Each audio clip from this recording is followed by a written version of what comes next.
Good evening, everybody. Welcome to the latest installment of the WestEndZone podcast. It's a bit of a working title for those of you who have been with us. Know that this is the podcast started with our first guest, Al the Machine.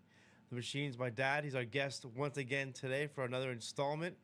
You know, we've been going to the game since back when we were sitting in the West End Zone of the Orange Bowl, and we have a ton of fun. So we have these conversations all the time. So we figure, hey, why don't we put a camera on and set up some microphones and do it live so we can, include some of you guys in the conversation. So please help me welcome the Machine. Thank you for having me again, West End Zone. Been a pleasure being able to be here, and kind of like today's a special podcast. Obviously, a lot of excitement. Happy to come on. Just I feel really excited about what's going on with the program, and just kind of share my thoughts and Nick your thoughts with what's going on, and then obviously the acquisition of Cam Ward. So just what do you think? Before we jump into that, those of you, please, if you can, like and subscribe. Get a friend to like and subscribe as well. It's a huge sort of help to the channel. We have some big plans coming up for the next season, and we're going to need some more subscribers to bring you guys some quality content. Now, asking me about Cam Ward, right? Look, it went from we had no quarterback to we got a guy from called Ponderberger, and then all of a sudden, we get a phone call, and now all of a sudden we get the guy that we wanted from day one, Cam Ward. So a lot of excitement going on. Yeah, look, it's with recruiting and things like that. Those of you who have been around the Kansas Inside message boards and have endured the years and years of recruiting news, and it's kind of like an ongoing joke. Like, recruiting is not for the faint of heart. It's not for people with weak stomachs, and a lot of it, if you're not connected, is like following the National Enquirer, right? It's like it's secondhand news. You never really know anything. Everything is rumors until you see names on the dotted line. Until you see a guy, with in the uniform. There's a lot to talk about with that because, we haven't spoken on air about Big Poffenbarger, which I'm a huge fan of. Give me a little bit, and I'll get hyped up by any sort of Hurricanes player. But, this Cam Ward recruitment, and I'll let you touch on this in a second, is a complete and utter roller coaster where he put us in a horrible position, basically screwed us. He said, hey, Florida State, listen, I'm either going to Miami or to the NFL, and told them that, and left us going all in on him, making us believe that he's going to commit to us, allegedly, according to Alex Dono, who I love. He does a great job. Thank you, Alex. According to him, Ward was committed to us twice for a matter of minutes, even hours, and then rescinded. Look, I don't know what happened. I wasn't part of the ordeal, and I'm sure they're going to keep it under wraps. The bottom line is that he's here. He committed. I heard that he's enrolled. He's on campus, so that's a good news. Yeah, right. So it goes back to what I was saying. There's a photo of him on campus. Looks like he's at class. So I think he's on. I think he's enrolled. I think he's going to be on the team. Yeah, I mean, look, I was wondering, what this all meant, right? That he committed, and then he not show up for class. So at this point, he's in class. He's part of the team. He's committed. So I guess we can move on from this drama, from this saga of back and forth every night, thinking that it was going to happen and not happen. First it was Christmas, then it was a Christmas gift under the tree. Then we thought it was a New Year's gift, and then obviously finding out that he wasn't coming, going to the NFL, which was very disappointing. So the positive is, need to move on. This is going to be very exciting.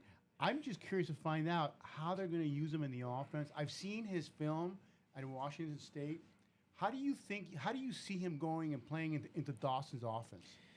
Well, this conversation's been kind of going on for a while. About comparing him with some of the other targets and predominantly Will Howard, right? Where there's a lot of conversation saying, Will Howard's a better fit or whatever. I actually think, this is actually a more natural fit with the type of offense that Shannon Dawson wants to run.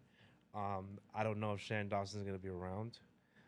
That's another question. He's been linked to some head coaching jobs and stuff and things like that. So I think it'll be a seamless fit, to be honest with you. I think maybe it'll be a situation where you see how we looked early on in the year last year before TVD just took a nosedive, or before TVD just continued being TVD, and we were quote unquote air raid or whatever, and I don't want to get too far into those types of things, but I think with a guy like him, it gives us a chance to run that kind of an offense. And to get back to recruiting for a second, not having a quarterback, not having somebody locked in. Yeah, we got Poff late in the game, but not having our quarterback locked in really affected our ability to recruit top level transfer portal receivers. So I know we have a few guys recruiting. I can say for sure it's gonna help us get some more guys. Which I guess you could always say it's more about the Jimmys and the Joes than the X's and O's, Look, so to speak. I think that Ward is coming into a really good situation for a couple of reasons. If you look at the schedule and you look at what he has to work with on the offensive line, I strongly believe that this year, the 2024 offensive line for the Miami Hurricanes is better than the 2023, regardless that we lost a guy like Lee at center that was an awesome player, and we lost Cohen, which was also Who do you think NFL. starts?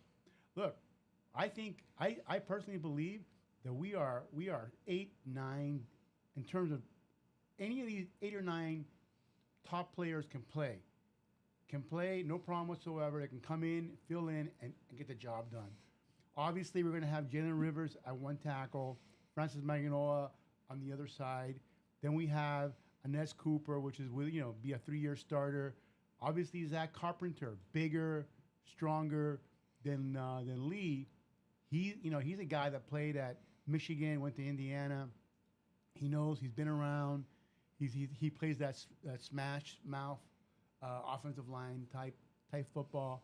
And then, of course, who's going to be your left tackle? Who's going to replace Cohen? And right now, I think it's Tommy Kinsler. I think he's a guy. But, hey, it can be Matthew McCoy, okay? We have Samson Okaloa. He is a guy that I think can play. He can start. He's a guy that can start for us. I think he can play guard, too. Yeah. I think he's able to do that probably. I mean, Jonathan Dennis. How about the JUCO transfer, Michael Bell? That guy is going to be a monster talent. Markel Bell, I think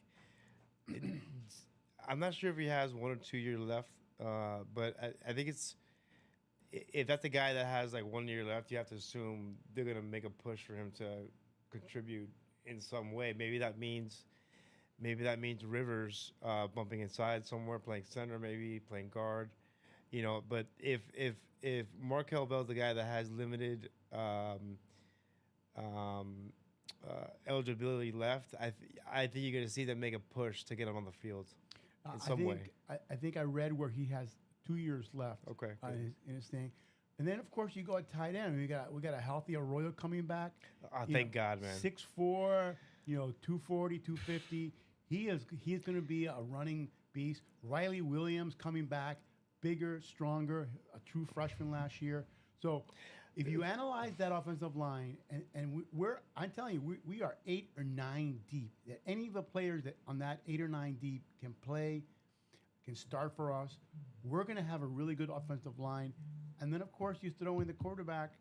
The quarterback into this and the running back, and and the wide receivers, and you got yourself a really good offense. Not to say is what if we land Leland Smith 6'4.5", runs a legit 4.340, the Texas JUCO transfer.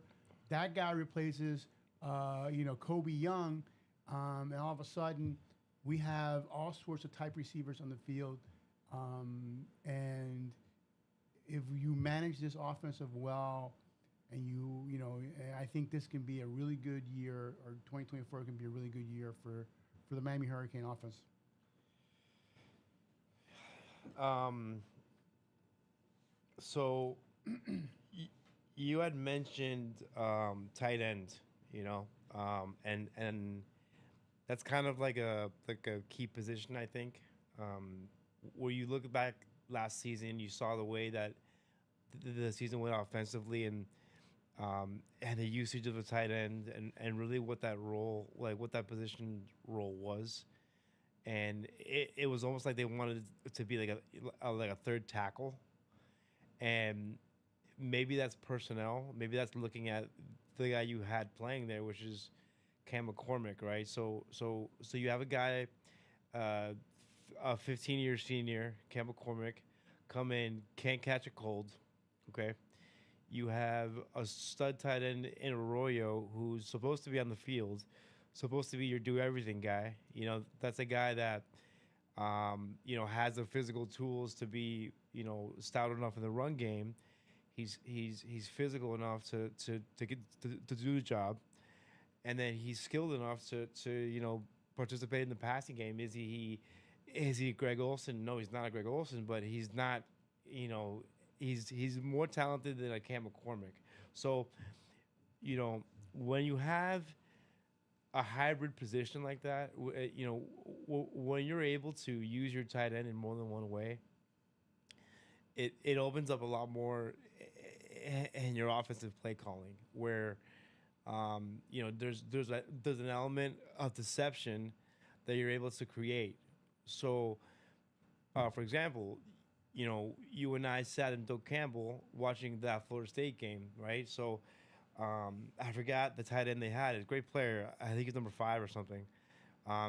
They were using him in a lot of different ways, and some of the ways that Florida State was moving the ball on us was just like simple deception. Whether it's a screen, whether it's a play action rollout, whether it's something, there's a whole element to the offense that I think we're missing, and we couldn't do it. Like I said, Cam McCormick just couldn't do it. Arroyo was out, and then we had a true freshman, Riley Williams, who's like a kid, like looks like a kid out there. I mean, just barely swimming, like treading water. People don't realize that tight end is a position that is complicated. Just think about the skill set that you have to play tight end. You have to know most, if not all, of the techniques that the offensive linemen have to do, that they spend hours drilling, and they spend hours in the classroom learning how to identify certain situations, certain blitzes, certain formations. What where your leverage is, where your help is. I mean, they spend hours just on the offensive line just to do that, and then they also have to learn how to, participate in the passing game. And then they also have to consider this too. They also, not only they have to learn how to inline block, like an offensive lineman does. They also have to be able to, sort of block in a detached role, right? Say like a fullback, right? Fullbacks are mainly blockers, right? But they block in different ways. They're not like a tackle or like a guard. They're filling gaps. They're doing different things. So just the amount of things that tight end has to do is pretty staggering. So, I think next year our biggest opportunity. I'm not saying it's going to happen, but our biggest opportunity to improve on offense, aside from the obvious, which is quarterback. Our biggest opportunity to improve on offense is at tight end, which is, to me, we desperately need it. Hey, look, I've been having dreams at night, seeing Ward running the RPO, kind of like putting the ball in the gut of Fletcher, pulling it out, and just looking for that DN to commit, or maybe doing a bootleg and having the option to run. The fact that we have a quarterback that can go, sandlot type football. He's not a runner, but he's that kind of guy. Backyard football. He basically can do this, do that, figure out how to keep a play active. Right. I think just that alone, Yeah. I think is going to be huge because that's going to force a lot of defenses to put a guy in the box, look for him to take the ball and run, understanding that he's a threat to throwing the ball. He also can throw it. So it's going to create massive, massive problems for opponent defenses. I'm so excited to see what this looks like. I don't see how Dawson goes anywhere because he's been given a Christmas gift. The Christmas gift came late in this, after Christmas, but he has his gift in Cam Ward. Now he has his massive offensive line with his big guys that can move people around. He's got the tight ends. He's got the receivers. We can add Leland Smith. It'd be great. Maybe pick someone else in the spring. But I'm excited to see what this offense looks like because I think that's going to be the key next year. If this offense can really do what it's supposed to do, and our defense kind of plays how it played last year, we're going to have a good season. We're going to have season. I'm excited about this. I the way you're talking, with all this hope. Yeah, exactly. And all these high, just high expectations, and you and me, and I'm falling for it. We're building ourselves up to get excited for next season again. If it doesn't work out, we're gonna be crushed again. But I think you're right. I think it's, this is kind of like the double-edged sword of being a good recruiter. You get all these guys and all that stuff, and then now the expectations. It's year number 3 for Mario. Of course, you talk about some of the other success stories in college football. You talk about some of these other programs that took time to succeed, right? Jim Harbaugh took him 8 years, or I don't know, took him a long time, right? But Mario's in year 3. Jim Harbaugh never recruited like Mario does, and Jim Harbaugh didn't have the portal for a lot of that, So I think the expectations are, hey, look, you have the transfer portal, you're able to get better faster. You have 3 years of recruiting. You've probably excised all of the non-contributing Manny guys, right? I think the expectation, looking at our schedule, if we're not knocking on the door of 10 wins, I think next year the expectation is 10 wins, and a seat in the playoffs. Look, I think next year we compete for the ACC. We're gonna have some tough road games. But I think that at the end, we would be in a position to go to the ACC. I think our opponent will probably be Clemson. I think that we have a really good shot if we have a really good season is to be in that mix of 12 teams, And what more can you ask, because anything can happen at that point. But again, last year Mario flipped this roster, brought in 30 new heads, new players. This year he's flipping it again, 30 more new players or more. And I think he got his quarterback, and not only did they get his quarterback, but he got a backup quarterback in Ponderberger that I think if anything happens to Ward, I think we have a person that can come in and can play. Yeah. And also what it does, it kind of sets up the whole situation, it kind of sets up a really good competition for 2025 Right. Yeah. between three quarterbacks to see who ends up to starter. Um, so I think it's a good situation. You also have, a freshman coming in this class out of Georgia, and you have another one coming in, which they say is really good in 2025. So you're going to have a quarterback room that's going to be very competitive. I think that's amazing. I think now Mario can now say, okay, we're going to get the quarterback. We're going to develop our quarterbacks. And I think he's in position. He's in position. All I would want for Mario to do is to add an additional analyst to his staff, a quarterback coach that kind of can sit there and kind of look at the quarterbacks and see what they're doing. That's what I would want him to do. Yeah, I mean, we talked about this on the last podcast, which we had audio issues with. But yeah, I mean, before we got Cam Ward, the conversation was, look, Poffenbarger, we know nothing about him really. Yeah, we have some tape. He's not proven at at an ACC level. But what he's going to give us is, for the first time in a long time, is a real competition where, it's not a situation where, TVD's basically handed the keys the same day that Mario got hired. Like he said it during his press conference. Exactly. It's not a situation where, De'Aaron King gets recruited, transfers, given the keys for 2 years. It's not a situation, it's been a long time, and so, I think there's the opportunity for not only Poffenbarger but the rest of the guys to see, a guy like Cam Ward play. I'm not sure what kind of a worker Cam Ward is. I don't know much about that kind of stuff. If he's the type of guy who's has a professional mindset, if he's going to be the best example, I know nothing about that. But yeah, like you said, it'll be set up for a good competition that next spring.